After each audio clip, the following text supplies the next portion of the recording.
Brought to you by TechnoSpark 20 series smartphones. I'm superhuman. PDT Acharya ji, आप संविधान expert हैं। अभी दिल्ली में जो स्थिति बनी हुई है कि मुख्यमंत्री तिहाड़ जेल में हैं और दिल्ली के कैबिनेट के मंत्री राजकुमार आनंद ने इस्तीफा दे दिया है। अब संवैधानिक पहलू को अगर हम लोग देखें तो सबसे पहले क्या ये इस्तीफा मंजूर हो सकता है, और अगर मंजूर होगा तो ऐसी स्थिति में दिल्ली में नया कैबिनेट मिनिस्टर जो नियुक्त होने की प्रक्रिया है, क्या वो तिहाड़ जेल से पूरी की जा सकती है? देखिए, जब एक मंत्री रिजाइन करता है वो रेसिग्नेशन लेफ्टिनेंट गवर्नर के पास जाता है थ्रू द चीफ मिनिस्टर। तो चीफ मिनिस्टर उसको एक्सेप्ट करके उनको फॉरवर्ड करते हैं और गवर्नर से कहते हैं कि इसको फॉर्मली एक्सेप्ट करिए। तो गवर्नर एक्सेप्ट करते हैं और फिर वो मिनिस्टर नहीं रह जाते। यही प्रक्रिया है। और यहाँ पर एक मिनिस्टर ने रिजाइन किया तो नेचुरली वो चीफ मिनिस्टर के पास जाना चाहिए और चीफ मिनिस्टर गवर्नर को एडवाइस करना चाहिए, लेफ्टिनेंट गवर्नर को एडवाइस देना चाहिए। लेकिन चूंकि वो चीफ मिनिस्टर जेल में है तो अब इसमें क्या हुआ है मुझे उसके बारे में कोई जानकारी नहीं है। लेकिन मैं इसकी जो प्रक्रिया है वो एक्सप्लेन कर रहा था। यही प्रक्रिया है। जी जी। तो फिर जब मिनिस्टर रिजाइन करते हैं तो उसके जो पोर्टफोलियो है वो अपने आप चीफ मिनिस्टर के पास चला जाता है और चीफ मिनिस्टर फिर किसी मिनिस्टर को चूज करते हैं, किसी को मिनिस्टर बनाते हैं और फिर लेफ्टिनेंट गवर्नर को लिस्ट वो नाम दे देते हैं और फिर उनका स्वेरिंग इन वगैरह होता है। तो यही एक प्रक्रिया है। लेकिन यहाँ पर वो सारी प्रक्रिया एक तरह से अवरुद्ध हो गई है क्योंकि चीफ मिनिस्टर जेल में है। और इस कॉन्टेक्स्ट में मैं एक बात स्पष्ट करना चाहता हूँ कि चीफ मिनिस्टर के अरेस्ट के बाद भी या उसके बावजूद भी वो चीफ मिनिस्टर ही है।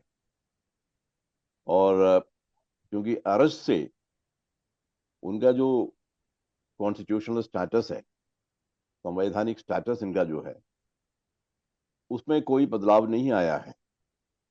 इसका मतलब है वो चीफ मिनिस्टर ही रहते हैं। तो ये और क्या हाईकोर्ट कहा जा सकता है सर कि जो तिहाड़ जेल है उसको टेम्पररी सेक्रेटेरिएट के तौर पे असाइन किया जा सकता है, जहां से मुख्यमंत्री अरविंद केजरीवाल अपनी सारी जिम्मेदारियों को निभा सकते हैं? क्या ठीक है, स्थिति संभव है? मैं उसी पर आ रहा था। जी तो यहाँ पर अब क्योंकि वो चीफ मिनिस्टर है उनमें कोई अयोग्यता है नहीं, तो उस हालत में चीफ मिनिस्टर का ये अधिकार है कि वो चीफ मिनिस्टर की के जो कर्तव्य है उसको निभाएं। ये उनका अधिकार है, कॉन्स्टिट्यूशनल संवैधानिक अधिकार है। हम्म, क्योंकि चीफ मिनिस्टर है इसलिए चीफ मिनिस्टर के रूप में उनको फंक्शन करना पड़ेगा, उनका उसका अधिकार है। लेकिन क्योंकि जेल में है, वो जेल के रूल्स अलग है, उसके अंदर तो कुछ नहीं किया जा सकता।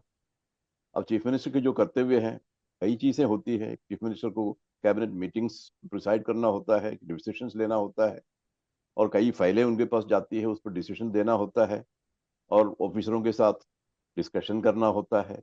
ये सारी चीजें हैं, वो सब जेल में रह के तो नहीं कर सकते। तो इसलिए मेरा जो अपना ओपिनियन है ये है कि जब एक सिटिंग चीफ मिनिस्टर को आप अरेस्ट करके जेल में भेजते हैं उस वक्त जो न्यायालय है उनका भी जो एक कर्तव्य बनता है कि इसके बारे में सोच ले। क्योंकि चीफ मिनिस्टर रहेंगे तो चीफ मिनिस्टर रहेंगे तो उनका अधिकार है चीफ मिनिस्टर के रूप में फंक्शन करना, तो उसको कैसे करेंगे? तो उसमें न्यायालय को ये देखना चाहिए कि चीफ मिनिस्टर जब तक वो रिसाइन नहीं करते हैं या दूसरा कोई ऑल्टरनेटिव अरेंजमेंट नहीं बनाते हैं तब तक वो चीफ मिनिस्टर के रूप में फंक्शन करना चाहिए। उनको करना हम्म, मतलब करने का अधिकार है उनके पास।